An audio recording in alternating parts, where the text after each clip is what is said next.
线深入世界最前线，全球各地的观众朋友，大家好，我是叶思密。我们先欢迎来宾前立委孙大千孙委员。大家好。美国共和党前亚太区主席 Russ 方恩格。大家好。好，还有资深媒体人彭华干哥。思密好，大家好。观众朋友，今天在南海，赶快带大家来看到在中非黄岩岛的大决战。昨天晚上真的是惊心动魄，等一下会来看飞船这一次举起了白旗来求饶。那么我们今天也会关注美非共同防御条约是否沦为纸老虎了呢？到底发生了什么事情就是发生在昨天而已。南海真的是暗潮汹涌。我们看到昨天呢，10多艘的菲律宾的公务船就是分头，他们闯入了中国大陆黄岩岛，在这边的领海挑衅主权。当然了，中国大陆这个时候警告声就响起了，划破天际那海警船，中国大陆的海警船就当场怒吼警告说，飞船你们立刻离开，否则接下来真的会让你们后果自负。这个态度之强硬是前所未有的。但是我们看到菲律宾方面怎么做，他持续派出的是他的3014号公务船，持续故意冲向了中国海警船的舰艇我们来看到这个画面，这个直接就是摩擦上了，真的是惊心动魄挑衅意味非常的浓厚。结果真的是激怒到了大陆的海警船，他用他的水炮来全力喷射。那么菲国的船员在这个时候突然间感受到这个水炮呢，船身剧烈摇晃，甲板一片混乱，船员都在尖叫。突然间，船员就赶快挥舞白旗来求饶了。大陆把这样子的一个画面直接公布出来，就是菲律宾求饶的画面。我们来看一看现场的最新画面。菲律宾3016船，这里是中国海警3305舰，你在我舰首进行大角度转向，对我装备、人员安全造成威胁。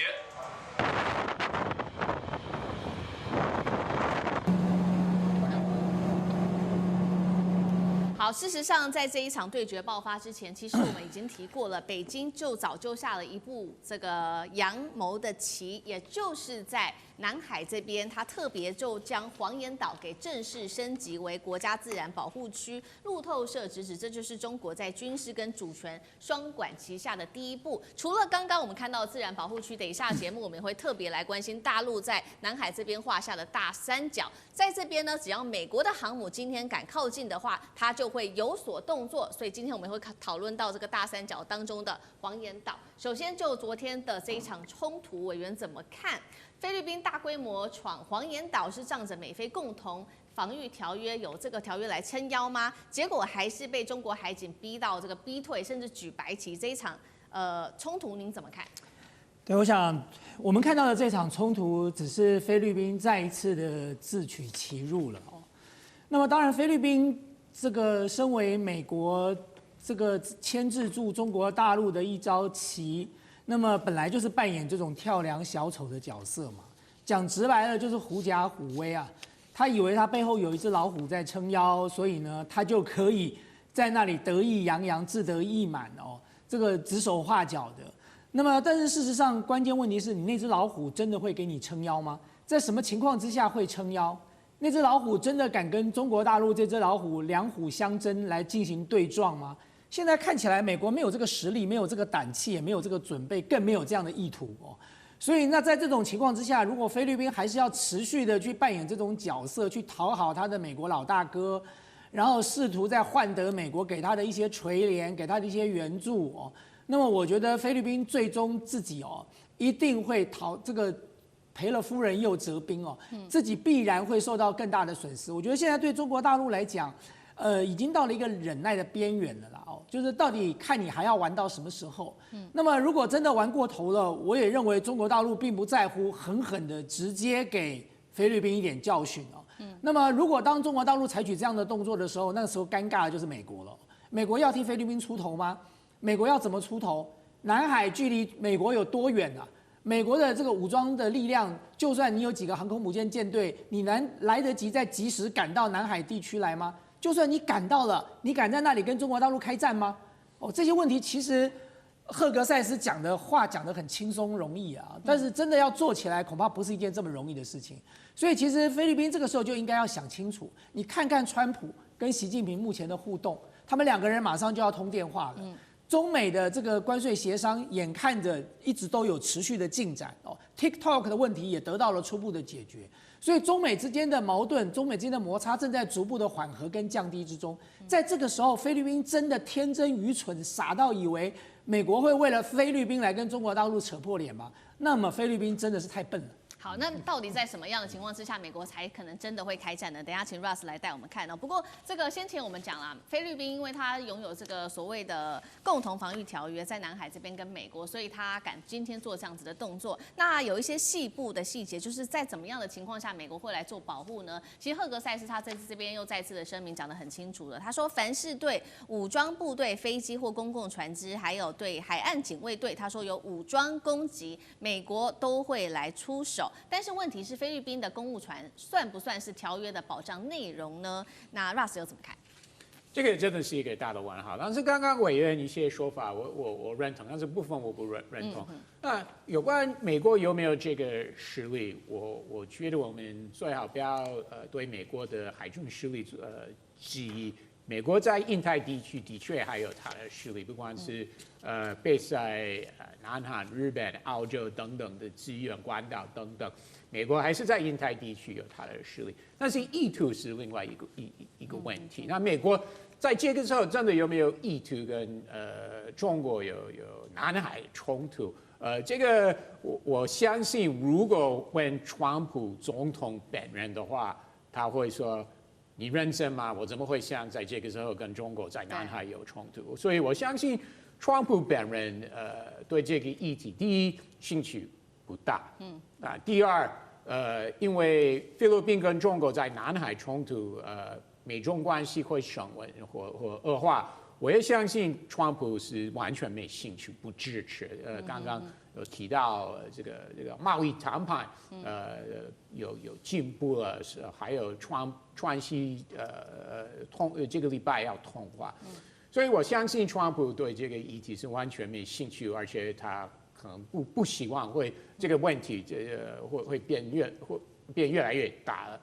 但是同时在 working level， 就是比如说美国，不管是美国海巡署或海军等等，跟他们菲律宾的对峙单位，一定会支持菲律宾在南海的动作。我相信，不管是美国驻菲律宾大使馆或美国印太海军相关单位，还是会支持菲律宾，还是会跟菲律宾说。我们背后会支持你，所以菲律宾才愿意做这个动作。那川普什么时候本人什么时候会介入？比如说他会不会直接跟美国战争部或国务院说，你们要跟菲律宾说要自己要克制一点？这个目前不知道。好，所以我们现在看到菲律宾，他其实没有搞清楚状况啊，就是在美中还在做和谈的时候搞了这一个冲突。但是大家也在看说，为什么菲律宾选在这个时候做这样子的动作，会不会跟先前我们提到的，因为最近中国大陆它在南海这边的动作比较多，那持续的扩建它的整个势力范围，包括我们现在来看到这个导播来让我们看到这个地图上面的这个大三角，就是现在北京它所画下来在南海这边更深层的战略，这个叫做南海大三角。现在我们画面上看到有2个大三角，那其中比较大的那个，今天就是要带观众朋友来看到了，包括了这个黄岩岛到永兴岛到竹碧岛之间大概就是700-800公里哦，这个3个的距离之间大概是700-800公里左右，完美的整个画下了封锁的南海核心。那意思就是说，接下来美军的航母，你如果敢闯到这个三角形这当中的话，就会被这3大基地的雷达锁死，还会再加上海空军全方位对你进行打击，等于在这边画下了天然的囚笼。会不会菲律宾也就是看到这样的事情，今天才有这么大的动作？干哥怎么解读？我们在看这些海上的冲突的时候，你不能只看表面，你要看后面所代表的意义是什么。永兴岛、楚碧岛还有黄岩岛这3个岛所画出来的三角形，我们觉得这个 triangle 有点像什么？根本就像百慕达三角嘛，对不对？进来的让你有去无回，就这个意思。特别注意到永暑岛跟美济岛，这是旁边附属的小岛，它已经叫做岛了。5年前我们在读这一段这个重要的南海的发展史的时候，我们还认为它只是一个礁，岛跟礁总是不一样的。而且我可以告诉各位，中国在南海花了多少心血，填海造陆，填海造陆之后，然后他要把人员跟装备送上去。这种在南海上面建制可能的军事基地的意图，会搭配什么？会搭配中国海军的强大，会遂行它真正的战略意志。然后呢，它会部署更强大的战争武器，叫做076型2栖突击舰。等到那个船到这些岛屿附近的时候，你就会知道什么叫做配套。在南海上面，我今天讲一句实在话。中国如果还不能够取得当地绝对控制权的话，那大国博弈的棋就下到这边为止。你认为可能吗？所以南海非常重要。现在菲律宾在美国的撑腰之下，不断的挑衅，认为他们对于黄岩岛有主权。就像马德雷3号到现在已经快要解体了，它还是在那个岛礁上面，然后说一句实在话，哪一天那些菲律宾陆战队员可能会困死在那个岛上也不一定，但那都叫做主权跟意志的象征，所以他一定要做。今天他已经碰到了中国海警船的这些水炮强力驱散，光看到那个2艘船的吨位相比，我们觉得真可怜啊。菲律宾没有这样的实力来跟中国抗衡，但他必须遂行美国的在南海的意志，所以在这方面。我们就看到了一个国家，它其实老实讲一句，最近还爆出了菲律宾国内的重大贪污案件，原来可以放在海军或是海岸巡防队上面的预算被去挪用在防洪计划，然后有10多个众议员被调查，大家就晓得说，在国力的差别上，以及在民族性上面，菲律宾始终没有办法在南海。跟中国抗衡，以后也会是这样。是委员。而且我补充一点哦，公务船算不算是这个美国应该要在共同防御条约里头涵盖的范围嘛？对。如果真的就像赫格塞斯讲的这么挺哦，或者是像这个 Russ 说的，美国国务院可能私下也给了这个菲律宾很多保证，那你现在就出兵啊？对，我们已经对公务船出手了耶。美国你没看见吗？你总要采取一些动作吧，谴责一下也可以啊。为什么一声都不吭呢？这是关键问题啊。那第二，如果你菲律宾真的要撤，你下次有种你就派你一艘海岸警卫队的船来，不要搞个公务船来，不要搞得这个模模糊糊的，然后让大家没有办法判断。你就派一艘海岸警卫队的船来，然后严重一点，保证中国大陆对你武装攻击。测试一下嘛，测试一下美菲的这个共同防御条约有没有效，这不是比较实际吗？就玩这种莫名其妙的手法有什么意义？那刚才我之所以跟 Russ 讲说，美国有没有这个实力，不是说美国全世界的国力有没有这个实力，当然有。可是重点是，如果这个冲突就发生在南海，美国有多少部队可以在短时间之内到？美国跟中国比，谁来得快，谁来得多？这才是关键问题吧。就如果今天美国真的要有意要冲突，你好歹外面先摆2个航空母舰舰队，就在旁边等着看啊。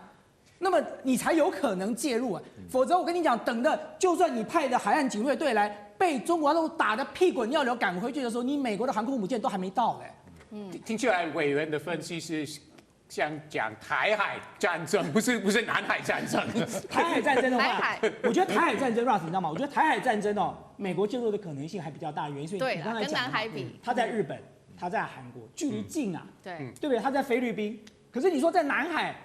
你说南海的状况，澳洲的美军、日本的美军、南韩的美军，他援救不及啊，他只能靠他自己在菲律宾的美军嘛。所以我觉得，其实如果美国真的要保护他，就出来吭2声，那至少大家也知道说，哦，美国真的会动手哦。那到现在为止一声也不吭。然后菲律宾，如果你真的带种，你就派一艘你的武装舰队来试试看嘛，就你也不敢来试。搞一个那个模模糊糊的，然后在那边3不5时的来骚扰我们，害得我们每一次这个call-in节目都要来讨论一遍，不是一件很无聊的事情吗？